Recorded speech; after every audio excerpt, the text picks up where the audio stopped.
ஓட்டி வச்சுக்கிட்டு அந்த சேலை கண்ணியை தாண்டி தான் யமலோகம் போய் ஆகணும்.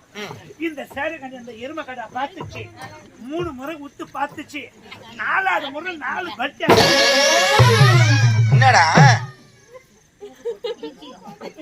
இருக்கிற பல்லும் கொட்டு போகுது, என்ன ஆச்சு அப்புறம்?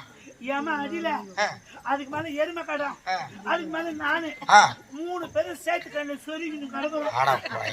நான் ஏன் நல்லா இருக்கிறேன், எருமை கடை ஏந்துச்சு நல்லா இருக்குது. 3வது ஆளு எம ஏந்துக்கிறான், சேர்த்து கையில விழுந்து எமனுக்கு மண்டை டாரா ஒஞ்சி போய். என்னதான் நீ சொல்ற கதை கேட்டுதான் நான் கிருக்கணும். நானு எந்த புண்ணியவன் சேர்த்து கையில போய் மண்டை டாரா போங்க ரத்தம் ஊத்துதா?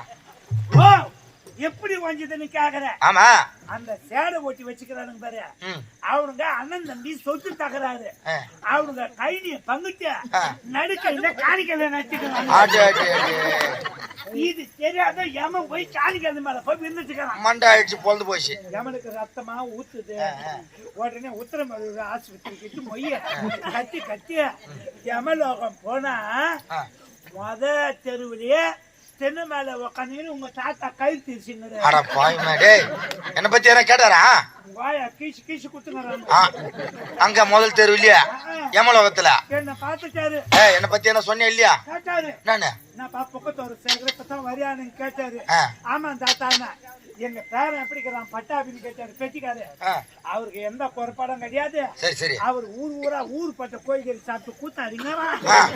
இன்னும் ஒரு 5 நாள்ல வந்து சேருவோம். அவனுக்கு இடம் பிடிச்சி இன்னும் ஒரு 5 நாள்ல வந்து சேருவோம். பக்கத்துல இடம் பிடிச்சி வையா. எந்த இடத்துல பிடிச்சி வைக்க சொல்லிக்கிற? அடுத்த சப்பாத்தி மண் ஓட்டா பிடிக்க சொல்லிக்கிறேன். எதுக்கு? மீதி இடத்தெல்லாம் போச்சாக்கா குள்ள நெறி நோண்டி மூட போட்டு, அதனால சப்பாத்தி 3 வாரம் போதையும் சொல்றேன்.